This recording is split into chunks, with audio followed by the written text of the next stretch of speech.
So these are times of change. This is this morning's schedule. We were keeping to time.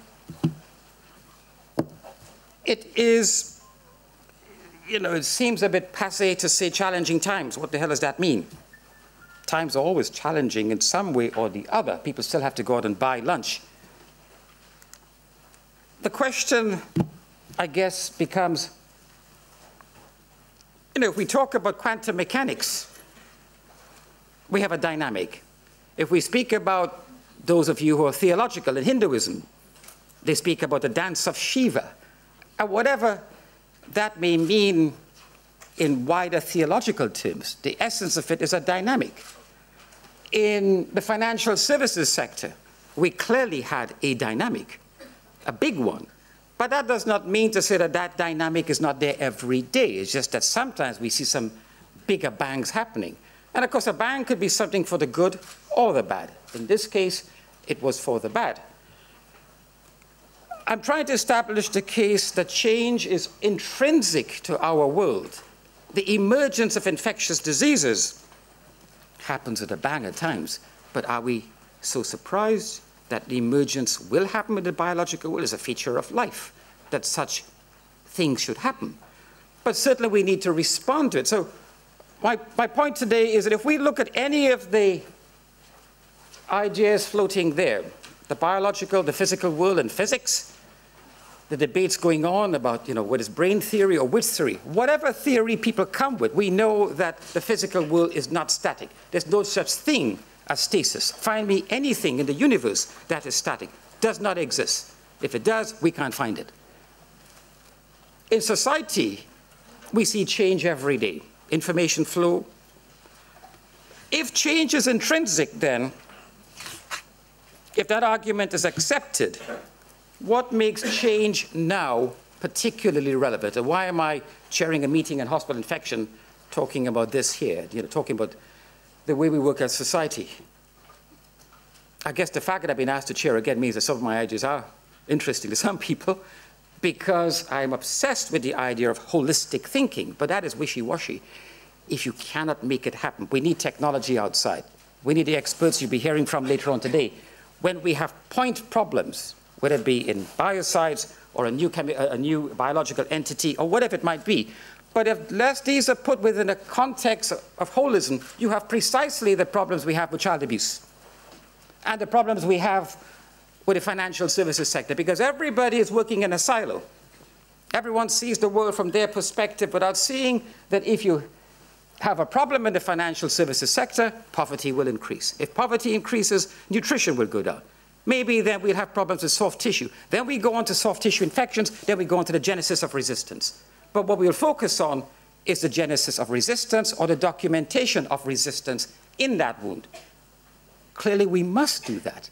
And the infection control specialists here today, those are the front lines, are dealing with that every day, telling people to wash their hands, wear a glove. We have to do that. But we also need behind the scenes realities where people say, without funding, how do I employ a tissue viability nurse? How do I develop a service in my local community for tissue viability? And if that is not done, you will then have the cellulitic, bacteremic, soft tissue in hospital, which then gets us all excited. And of course, we do get excited by that. But then you have to backtrack and say, yeah, but we're going to send that patient home. What happens to the wound then? Oh, we wait till it gets bacteremic again, and we get excited again. And we maybe use the latest anti-infective agent because, whoopee, they have a milieu of antibiotic-resistant flora, which may be factual, but are we surprised? So whilst intervening in various sectors, the plea is simply that we begin to link them together.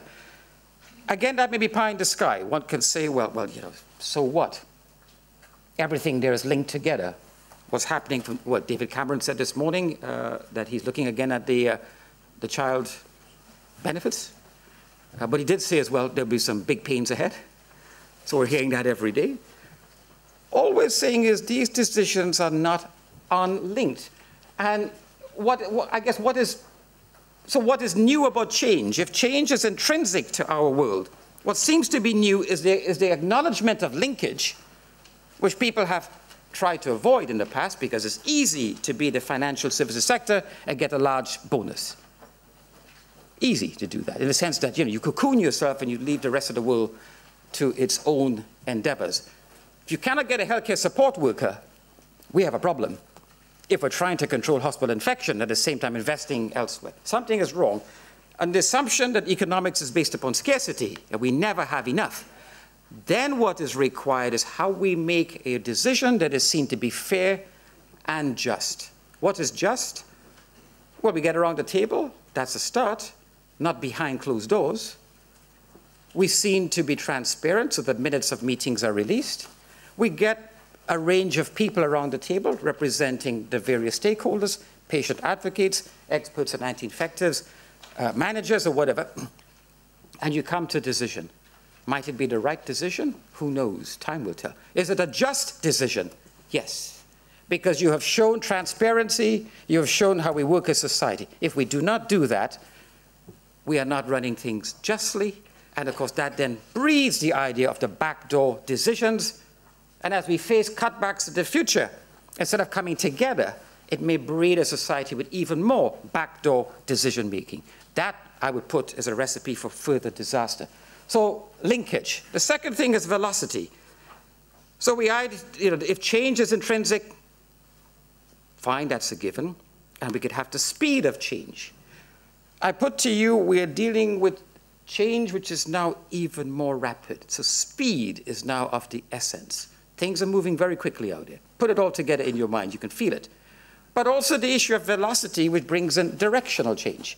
So it's not just the speed, but velocity says, well, hang on a second, which direction are we moving? And who made that decision? And how did they make that decision? And what impact will that, so not only are we moving quickly, but in that direction, what impact does that have? Again, how is that a right decision? What is right? Who knows what is right? Only time will tell. Is it just? You pull together, you cooperate. If you must pick one word at the times of emergence, and we will hear about emergence today, new entities which are presenting even bigger threats. We will hear about case studies where people will talk about some of their successes, but I'm sure they will tell you some of the difficulties they had in achieving those successes. And remember, for every success we have, there are 20 more people fighting every day who are not succeeding, not because they're not trying, because they do not have the infrastructure, or because they know they're not going to get that healthcare support worker because the money has gone somewhere else because of a decision which was unjust. Unjust. So I put to you, within the milieu of leadership and strategic thinking and lean management and everything we hear about, everybody has a bias. If I were to pick just one thing that we need now in these times of rapid change, because of the linkage of change, because of the velocity of change, if we have to have a hope, the debates about climate change, is it because of X or Y? There's no debate the climate is changing. The reasons for it may be debatable, but sometimes the debate becomes so contentious or you don't have enough fair play in debate that people forget the fact, all right, we're not quite sure, but can we accept we do have a problem with infections? Can we accept we do need enough staff members to care for elderly patients who are demented with diarrhea? And if you don't have that at 3 o'clock in the morning, you will fail. End of story. Whatever else you do, you will fail. So you have to have that holistic view. So cooperation, there are people here from the private sector who will be looking for a market share. The concept of a shared market is Marxist, perhaps, I don't know. Why is it not democratic?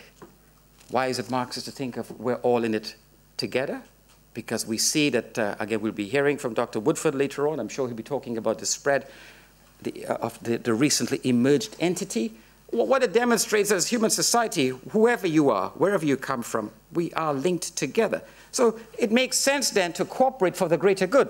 And that then sees the market as shared. We want a part of it, but still we have an ethical responsibility to support the greater good of society.